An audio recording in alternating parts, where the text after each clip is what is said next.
स्वागत है दोस्तों आपका हमारे YouTube चैनल संस्कृत माला में। जैसा कि हम सभी जानते हैं अभी अर्धवार्षिक परीक्षाएं चल रही है। यह कक्षा 9 की प्रश्न पत्र है और विषय है संस्कृत। आशा करता हूं आपका परीक्षा बहुत ही अच्छा गया होगा। चलिए आज हम इसको मिला के देखते हैं कि हमने कितने प्रश्न सही किए हैं और कितने गलत हुए हैं।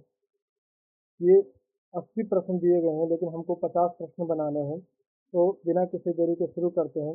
आइए आप लोग साथ साथ मिलाते भी रहिएगा कि आपने सही कितना किया है। चलिए पहला प्रश्न मिलाते हैं कि पंचतंत्र के रचनाकार कौन है। तो इसका राइट आंसर है सी विष्णु शर्मा। अगला प्रश्न देखिए, निम्न में से विद्या से श्रेष्ठ कौन है। इसका उत्तर बताइए। आप लोगों ने क्या लगाया है, ठीक है, तो इसका उत्तर होगा बुद्धि, बी नंबर। ठीक। अगला क्वेश्चन है, मैं विद्या को विफल नहीं करूंगा किसने कहा था। पहले युवक ने, दूसरे युवक ने, तीसरे युवक ने या चौथे युवक ने। बिल्कुल बताइए आप लोग क्या होगा इसका आंसर। तो ये होगा तीसरे युवक ने। उदार चरिता नाम तू, इसमें खाली स्थान दिया गया है, इसे हमें भरना है। तो हमने पढ़ा है उदार चरिता नाम तू वसुधैव कुटुंबकम, तो यहाँ पे सी आंसर जो दिया है वसुधैव, यह सही हो जाएगा। पांचवा क्वेश्चन दिया गया है, पहले युवक ने क्या किया। ठीक है, आप लोगों ने पाठ में पढ़ा होगा, तो इसका उत्तर सही क्या होगा। पहले युवक ने क्या किया था, उसने अस्थि का संचय किया था। ठीक है, चलिए अगला प्रश्न देखते हैं, यज्ञ वेद किस वेद को कहा गया है। आप लोगों ने क्या इसका टिक लगाया है बताइए। तो यज्ञ वेद किसको कहा गया है, ये कहा गया है आपको यजुर्वेद को। ठीक है, आप लोग साथ में मिलाते भी रहिएगा और देखिएगा कितना सही करके आए हैं।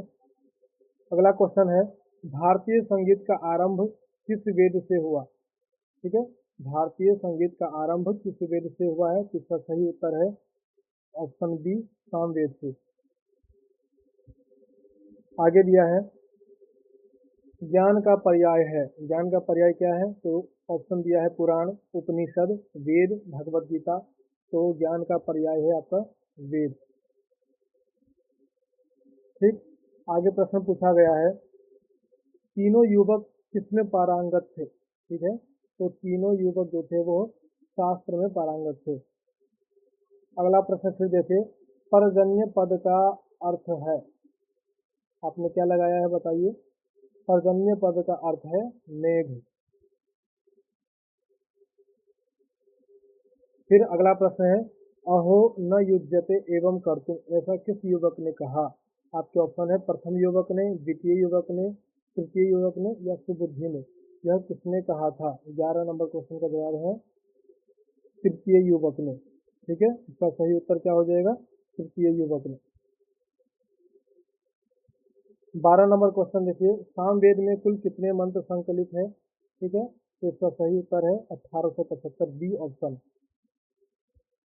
फिर आगे पूछा गया है कि किस वेद में ऋग्वेद के समान ही मंत्रों का संकलन है। आयुर्वेद में, सामवेद में, अथर्ववेद में या यजुर्वेद में। 13 नंबर का सही उत्तर होगा ऑप्शन सी अथर्ववेद में। आगे देखिए, सभी भारतीय भाषाएं किस भाषा की ऋणी है। बिल्कुल, ये तो हमारी संस्कृत भाषा ही है। आगे प्रश्न पूछा गया कि भोः सुबुद्धे गच्छत्वं स्वगृहम् ततस्ते विद्या नास्ति, यह किसने कहा था। ठीक है, बताइए। 15 का आंसर आप लोगों ने क्या लगाया है, तो ये कहा था दूसरे युवक ने। ठीक। अब आगे देखिए क्या पूछा है। 16 नंबर क्वेश्चन पूछा गया है कि कुरूप स्त्री के लिए आभूषण किसके समान होता है। ठीक है, तो ये ऑप्शन दिया हुआ है धन के समान, बोझ के समान, सी है ईश्वर के समान या डी ज्ञान के समान। तो बिल्कुल इसका आंसर हो जाएगा बी बोझ के समान। फिर प्रश्न पूछा गया है, वृक्ष से उतरकर सुबुद्धि कहाँ गया। ठीक है, तो वृक्ष से उतरकर सुबुद्धि कहाँ गया था, घर को गया था। पाणिनि कौन थे। तो पाणिनि हम जानते हैं कि पाणिनि संस्कृत वैयाकरण थे। तो आपका बी ऑप्शन सही हो जाएगा। कंप्यूटर में सबसे सहायक भाषा कौन है, तो ये है हमारी संस्कृत भाषा। ऋग्वेद में क्या है कि ऋग्वेद कितने मंडलों में विभक्त है? बिल्कुल बताइए, ऋग्वेद कितने मंडलों में विभक्त है? आपके ऑप्शन दिया गया है। ऑप्शन ए है 15, बी में है 10, सी है 12 और डी दिया है 11। तो हम जानते हैं ऋग्वेद में कुल 10 मंडल हैं। फिर 30 नंबर प्रश्न पूछा गया है, लतायई किस विभक्ति का रूप है? लतायई किस विभक्ति का रूप है? आपके ऑप्शन दिए गए हैं चतुर्थी विभक्ति, बी दिया गया है द्वितीय विभक्ति, सी दिया गया है तृतीय विभक्ति और डी दिया गया है पंचमी विभक्ति। तो लतायई में चतुर्थी विभक्ति है, आपके ऑप्शन नंबर ए सही हो जाएगा। फिर प्रश्न पूछा गया है कि नदी शब्द का सप्तमी विभक्ति बहुवचन का रूप क्या होगा? तो ये भी आसान है, तो इसका सही उत्तर हो जाएगा बी। ठीक है, नदीषु यह सप्तमी विभक्ति का बहुवचन है। आगे पूछा गया है कि तिष्ठामि किस लकार का रूप है? तो इसका सही उत्तर बताइए, ये किस लकार का रूप है? तो इसका सही उत्तर है तिष्ठामि लट लकार का रूप है। साथियों, अगर आप यह नहीं जान पा रहे हैं कि लकार कितने होते हैं, रूप का पहचान हमको कैसे करना है, तो आप हमारे चैनल को सब्सक्राइब कर सकते हैं। ठीक है, आप अच्छे से पढ़ाई कर सकते हैं संस्कृत भाषा की। चलिए आगे देखते हैं, आगे क्या पूछा गया है कि द्रक्षति का मूल धातु क्या है? तो द्रक्षति का मूल धातु है, इसमें दृष्ट धातु है, दृष्ट धातु का दृष्ट लकार का रूप बना है द्रक्षति। ठीक है मित्रों, चलिए आगे क्या है कि हस धातु के लट लकार का रूप कौन सा है? तो हस धातु का लट लकार का रूप बताइए, अहसताम है या हसंती है या हस है या हसतु है, क्या है? तो लट लकार पूछा गया है, तो रूप क्या हो जाएगा? बी हसंती। फिर पूछा गया हमसे 26 नंबर क्वेश्चन कि मातरी का मूल शब्द क्या होगा? मातरी का मूल शब्द क्या होगा? आपके ऑप्शन दिए गए हैं, ए में है माता, बी में है माते और सी में दिया गया है मातृ और डी में दिया गया है मातु। तो बताइए इसका सही उत्तर क्या होगा? तो मातृ का मूल शब्द होता है मातृ, ऑप्शन सी आपका सही है। अब प्रश्न है 27, यद्यपि में किन किन वर्णों की संधि हुई है? ठीक है, तो यद्यपि में आपके ऑप्शन नंबर ए यही सही है, द और ज को मिलाकर ज बनता है, जैसे यद्यपि, विद्यालय, ऐसे। चलिए आगे देखते हैं क्या प्रश्न पूछा गया है कि वृद्धि संज्ञा का विधायक सूत्र क्या है? चलिए, तो ऑप्शन दिया गया है वृद्धि रेखी, यह सूत्र है, स्वाध्याय के सूत्र है। आपको यह बताना है कि किस सूत्र से संज्ञा होती है वृद्धि संज्ञा। तो ए ऑप्शन दिया गया है वृद्धि रेखी, बी में दिया गया है वृद्धि रादेश, सी में दिया गया है इको यणसी और डी में दिया गया है आजगुणः। तो बताइए वृद्धि संज्ञा किससे हुई? तो आपका यह सही हो जाएगा वृद्धि रादेश, यह अष्टाध्यायी का प्रथम ही सूत्र है, वृद्धि रादेश, इससे वृद्धि संज्ञा हुई है। चलिए आगे है, पवित्रम किस संधि का उदाहरण है? तो इसका सही उत्तर है ऑप्शन नंबर बी, गुण संधि। शयनम का संधि विच्छेद क्या होगा? चलिए बताइए, शयनम का संधि विच्छेद क्या होगा? आप लोगों ने क्या लगाया है? ऑप्शन ए दिया है की जोड़ अनम, बी दिया है चई जोड़ अनम, सी दिया है चे जोड़ अनम और डी दिया है च जोड़ अनम। तो बताइए आपने सही उत्तर इसका क्या लगाया है? तो इसका सही उत्तर होगा ऑप्शन सी, के जोड़ अनम बराबर शयनम। आगे 31 नंबर प्रश्न है कि प्रत्याशा शब्द में कौन सा उपसर्ग है? बिल्कुल बताइए, तो प्रत्याशा शब्द में क्या है? प्रति, ये यह एक उपसर्ग है। आगे प्रश्न पूछा गया है कि व्याकरण में कौन सा उपसर्ग है? बिल्कुल बताइए, व्याकरण में कौन सा उपसर्ग है? तो यह ऑप्शन आपका हो जाएगा सी, सही उत्तर है, व्याकरण में वी उपसर्ग है। आगे पूछा गया है 33 नंबर प्रश्न है, आगत्य पद किससे बना है? ठीक है, आगत्य पद किससे बना है? तो आपका सही उत्तर हो जाएगा ऑप्शन सी। ठीक है, आ उपसर्ग से गम धातु से लेप प्रत्यय करेंगे तो आगत्य यह पद बनता है। चलिए आगे देखते हैं कि दिया है कि गम जोड़ यत के योग से कौन सा पद बनेगा? मित्रों, गम धातु से अगर हम यत प्रत्यय करेंगे तो यह पूछ रहा है कि कौन सा पद बनेगा। 34 नंबर का उत्तर देना आपको, क्या बनेगा? ठीक है, तो सही उत्तर हो जाएगा आपका ऑप्शन बी, गम्यम। ठीक है, क्या बनेगा? गम्यम, यत् प्रत्यय करने से। आगे 33 नंबर प्रश्न है, किस पद में द्विगु समास है? ऑप्शन ए है राष्ट्रपति, बी है सप्तपदी, सी है राधा कृष्णव और डी दिया गया है गजानन। तो बताइए। तो आपके सप्तपदी में यह क्या है? द्विगु समास है इसमें। चलिए आगे प्रश्न पूछा गया है कि चंद्रशेखर पद में कौन सा समास है? तो आपके ऑप्शन दिए गए हैं, ए में तत्पुरुष, बी में कर्मधारय, सी में बहुव्रीहि और डी में अव्ययी भाव। तो इसका सही उत्तर क्या होगा? सी, बहुव्रीहि। मित्रों, यदि आप नहीं जान पा रहे हैं कि किसमें कौन सा समास हो रहा है या समास कितने प्रकार के होते हैं, समास की क्या परिभाषाएं हैं, तो आप हमारे चैनल को सब्सक्राइब कर लीजिए। पूरे डिटेल में विस्तार से आप पढ़ेंगे कि समास क्या होता है, कितने प्रकार हैं, बहुत सारे उदाहरण आपको देखने को मिलेंगे, जिससे आप अपनी तैयारी को और भी बेहतर कर सकते हैं। चलिए अगला प्रश्न हम देखते हैं। पूर्व पद और चाहे पूर्व पद विशेषण और अन्य पद विशेष से रहने पर कौन सा समास होगा? 37 नंबर प्रश्न है आपके। आपके ऑप्शन दिए गए हैं, ए में तत्पुरुष, बी में बहुव्रीहि, सी में दिया है नय और डी दिया गया है कर्मधारय। तो इसका सही उत्तर क्या होगा? डी, कर्मधारय। 38 नंबर प्रश्न पूछा गया है, सहार्थक अव्ययों के योग में कौन सी विभक्ति होती है? ठीक है, तो इसका सही उत्तर हो जाएगा ऑप्शन सी, तृतीया विभक्ति। अपवर्गे तृतीया सूत्र से किस वाक्य में तृतीया विभक्ति हुई है? तो मित्रों यह भी अष्टाध्यायी का सूत्र है। ठीक है, यह अष्टाध्यायी का सूत्र है और आपके ऑप्शन दिए गए हैं। ऑप्शन ए में दिया गया है, गुरुणा सह छात्राः गताः, गणेशः प्रकृत्या सुंदरः अस्ति। सी में दिया है, सह योजनेन कथां समाप्तवान्, अहम वायुनेन गमिष्यति। यह बी ऑप्शन है। तो आपका सही उत्तर हो जाएगा ऑप्शन सी, सह योजनेन कथां समाप्तवान्। ठीक है, चलिए अब आगे पूछा गया है कि प्रजाभ्यः स्वस्ति वाक्य में प्रजाभ्यः में कौन सी विभक्ति है? चलिए मित्रों बताइए। यदि आपको रूप चलाना आता होगा, आप यदि शब्द रूप जानते होंगे तो अवश्य ही बता पाएंगे। प्रजाभ्यः में कौन सी विभक्ति है? यह है चतुर्थी विभक्ति। चलिए आगे है, संहिता किसे कहा जाता है? ठीक है, 41 नंबर प्रश्न पूछा गया है, संहिता किसे कहा जाता है? आपके ऑप्शन दिए गए हैं, ए है पुराण को, बी महाभारत को, सी वेद को और डी है उपनिषद को। आपने क्या लगाया? ठीक है, तो यह इसका सही उत्तर हो जाएगा सी, वेद को।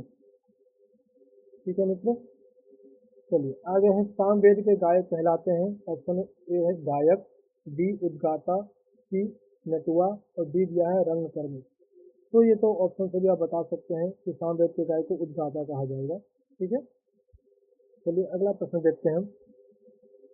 पतंजलि का योग दर्शन किस शास्त्र से संबंध है? तो यह बिल्कुल ऑप्शन बी सही हो जाएगा आपका, योग शास्त्र से। ठीक है, तो ऑप्शन बी हो जाएगा आपका योग शास्त्र से। फिर है, चारों युवकों ने रास्ते में किसकी अस्थियां देखी? ठीक है, आप लोगों ने पाठ जरूर पढ़ा होगा, तो इसका सही उत्तर बता सकते हैं। ऑप्शन ए है मानव की, मृत सिंह की, दानव की, मृत हाथी की। ठीक है, तो इसका सही उत्तर क्या होगा? कि इसका सही उत्तर होगा ऑप्शन बी, मृत सिंह की। आइए अब अगला प्रश्न देखते हैं। पूछा गया है, अथर्ववेद में कुल कांडों की संख्या क्या है? 22। ऑप्शन ए है 22, बी दिए गए हैं 20, सी में दिया गया है 25 और डी में दिया गया है 28। तो अथर्ववेद में कुल कांडों की संख्या मित्रों डी से, ऑप्शन डी राइट आंसर है। फिर 46 नंबर जो क्वेश्चन है इसमें पूछा गया है कि पूर्वार्थिक एवं उत्तरार्थिक किस वेद के भाग है? ठीक है, तो इसका सही उत्तर हो जाएगा ऑप्शन नंबर सी। ठीक है, सामवेद के दो भाग हैं, एक है पूर्वार्थिक और दूसरा है उत्तरार्थिक। चलिए अगला प्रश्न देखते हैं। वृक्षारोपण कैसा कार्य है? चलिए मित्रों बताइए, वृक्षारोपण कैसा कार्य है? ठीक है, पाप का कार्य है तो ऐसे ही गलत हो जाएगा। घृणित कार्य है, यह भी गलत आंसर है। पुण्य का कार्य है और उत्तम कार्य, यह दो आंसर सही लग रहे हैं, लेकिन हमें एक का चयन करना है, पुण्य कार्य या उत्तम कार्य। बताइए वृक्षारोपण कैसा कार्य है। अभी आप लोगों ने वृक्षारोपण भी किया होगा, जो कार्यक्रम चला था, एक पेड़ माँ के नाम, ठीक है। तो बताइए इसका सही उत्तर क्या हो जाएगा। इसका सही उत्तर होगा ऑप्शन सी, पुण्य का कार्य है। चलिए आगे प्रश्न पूछा गया है, संस्कृत साहित्य में किसका वर्णन है। तो आपके ऑप्शन दिए गए हैं, जल का, सी दिया गया है प्रकृति का, सी दिया गया है पशुओं का, और डी दिया गया है विज्ञान का। तो इसका सही उत्तर हो जाएगा प्रकृति का। चलिए आगे पूछा गया है कि अभिज्ञान शाकुंतलम किसकी रचना है। तो ये हमने पढ़ा है, अभिज्ञान शाकुंतलम ये है कवि कालिदास की रचना है। आगे 50 नंबर क्वेश्चन पे आ गए हम, देखते हैं शल्य चिकित्सा के जनक कौन थे। तो शल्य चिकित्सा के जनक थे सुश्रुत। फिर है संस्कृतस्य महिमा कैसा पाठ है, ठीक है। कथात्मक पाठ है या पद्यात्मक पाठ है, संवादात्मक है या निबंधात्मक है। तो आपने जरूर पढ़ा है, इसका क्या है कि यह एक संवादात्मक पाठ है, संस्कृतस्य महिमा।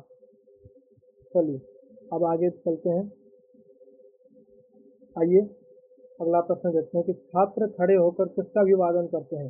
तो ये आपके पास से पूछा गया है, ठीक है। तो यह इसका सही उत्तर हो जाएगा ऑप्शन बी, शिक्षक का।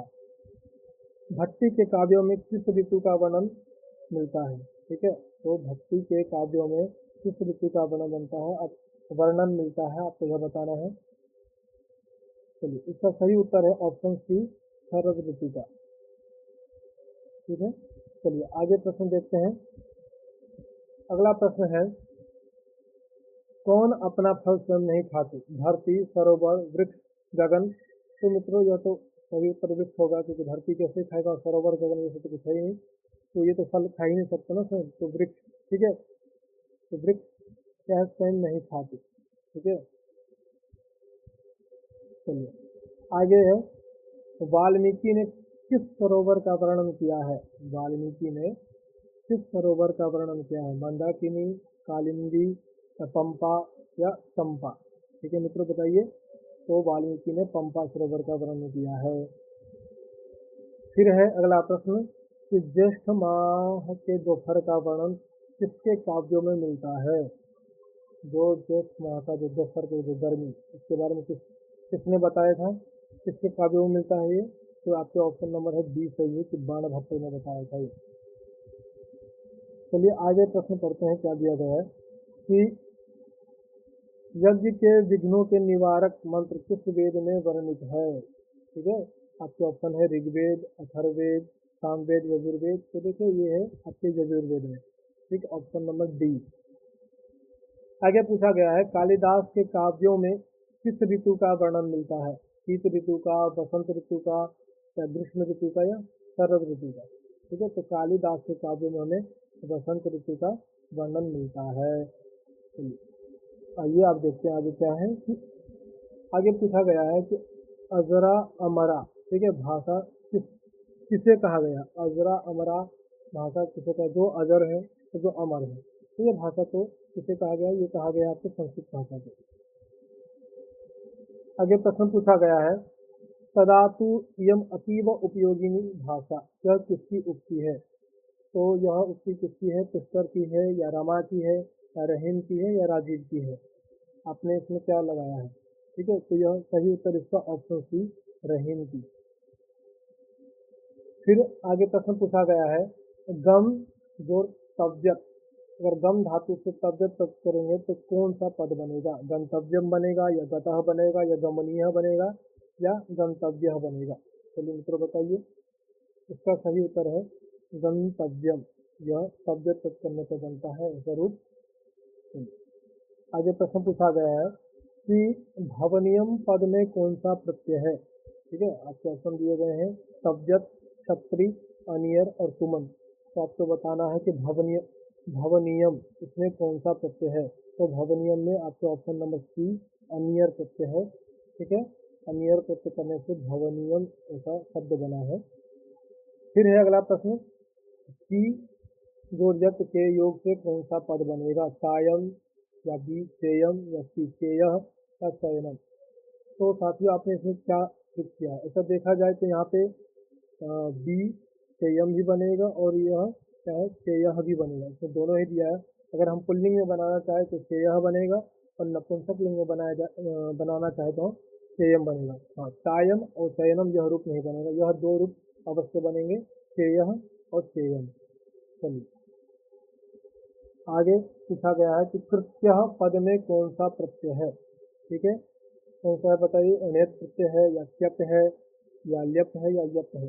चार प्रत्यय में से कौन सा है? तो ऑप्शन बी सही है, क्यप प्रत्यय है इसमें। फिर आगे प्रश्न पूछा गया है विहारः में कौन सा उपसर्ग है? तो वी उपसर्ग है या आंग उपसर्ग है या हार उपसर्ग है या विहा उपसर्ग है? ठीक है, तो आप लोगों ने उपसर्ग जरूर पढ़ा होगा। अगर नहीं पढ़ा है तो हमारे चैनल को सब्सक्राइब कीजिए और उपसर्ग जरूर पढ़ने को मिलेगा आपको हमारे चैनल पर। तो देखिए यहाँ पे हार तो उपसर्ग है नहीं, विहा भी कोई उपसर्ग नहीं है, एक उपसर्ग है क्या कहते हैं, वी और आंग। ठीक है, तो यहाँ विहार में आंग जैसा कुछ शब्द तो दिखाई दे ही नहीं रहा है, तो वी ही उपसर्ग है। ठीक है, तो इससे ऐसा ऐसे करके हम पता कर सकते हैं कि यहाँ पे क्या है, तो वी उपसर्ग है विहार में। आइए अगला प्रश्न देखते हैं कि अभी उपसर्ग से कौन सा शब्द बना है? तो अभी उपसर्ग से बना है, ऑप्शन बी नंबर सही हो जाएगा, अभियोग। ठीक है मित्रों, चलिए आगे भी देखते हैं अब क्या है कि अन्यायम पद में कौन सा समास है? कर्मधारय है, द्विगु है, नई है या अव्ययी भाव? क्या लगाया है आपने इसमें? ठीक है, तो इसका सही उत्तर है ऑप्शन सी, नई। नई पद के समास है इसमें। अगला प्रश्न दिया गया है कि विद्यालय पद का समास विग्रह कैसे होगा? ठीक है, विद्यायाः आलयः या विद्यानाम आलयः या विद्या आलयः या विद्याम आलयः। चलिए इस प्रश्न का उत्तर दीजिए। तो इस प्रश्न का सही उत्तर होगा विद्यायाः, ठीक है, आलयः विद्यालयः। आगे पूछा गया है कर्मधारय समास का उदाहरण क्या है? उपवनम या बी नीलकमलम, सी में आजीवनम या डी पीताम्बरम। इसका सही उत्तर क्या है? आपने क्या लगाया है जरूर बताइए। हाँ, इसका सही उत्तर है बी ऑप्शन है, नीलकमलम। ठीक है, आगे प्रश्न पूछा गया है कि उपमा उपमेय सूत्र का उदाहरण कौन है? राजपुरुष है या बी पुरुष व्याघ्र है या सी दिगंबर है या डी चतुरानन है? क्या है? ठीक है, बताइए। तो इसका सही उत्तर है पुरुष व्याघ्र, यह डी ऑप्शन आपका सही है। आगे पूछा गया है कि बालकाय मोदकम रोचते, इस वाक्य में बालकाय पद में कौन सी विभक्ति है? ठीक है मित्रों, तो आपने शब्द रूप जरूर याद किया होगा, बालकाय चतुर्थी विभक्ति में बनते हैं, तो ऑप्शन सी चतुर्थी विभक्ति यह सही उत्तर है। फिर है दान के योग में कौन सी विभक्ति होती है? बताइए, षष्ठी विभक्ति या तृतीया विभक्ति, सी चतुर्थी विभक्ति या डी पंचमी विभक्ति? तो मित्र हम जानते हैं दान के योग में चतुर्थी विभक्ति होती है, तो ऑप्शन सी चतुर्थी विभक्ति यह सही उत्तर है। आगे प्रश्न पूछा गया है कि रामेण सह सीता वनम गच्छति, वाक्य में रामेण पद में किस सूत्र से तृतीया विभक्ति हुई है? तो यह सूत्र दिए गए हैं अपवर्गित तृतीया, सहार्थिक तृतीया, अनुक्ते कर्तरी तृतीया या साधक कथमम करणम। इसमें से कौन सा ऐसा सूत्र है जिससे रामेण पद में तृतीया हुई है? तो आपके सही उत्तर है ऑप्शन बी, सहार्थ तृतीया, सह के योग में तृतीया विभक्ति होती है।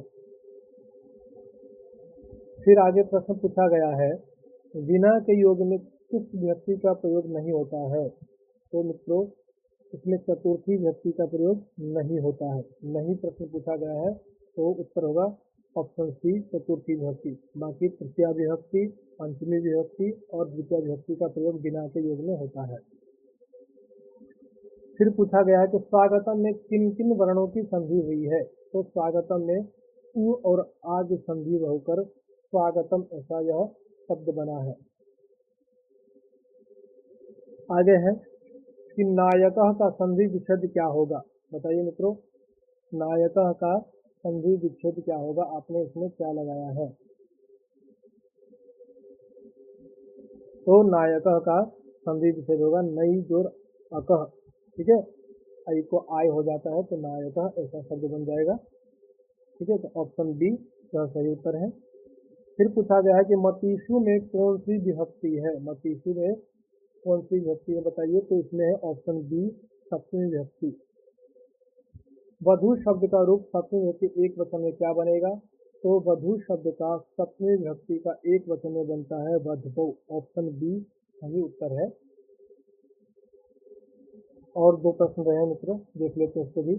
लभे किस लकार का रूप है, तो हम जानते हैं यह लभे आत्म पद का रूप है, और लकार पूछा गया है तो यह लट लकार का रूप है। ठीक है, चलतान किस पुरुष का उदाहरण है, ठीक है, चलतान किस पुरुष का उदाहरण है, तो यह उदाहरण है आपका रूप है, क्षमा कीजिएगा मित्रों, चलतान किस पुरुष का रूप है, तो यह प्रथम पुरुष में बनता है चलतान, चलतु चलतान। ठीक है, प्रथम पुरुष का द्विवचन है चलतान रूप। ठीक है मित्रों, तो आप अच्छे से मिला लीजिए और बताइएगा कमेंट में कि आपके कितने प्रश्न सही है। ठीक है, धन्यवाद मित्रों।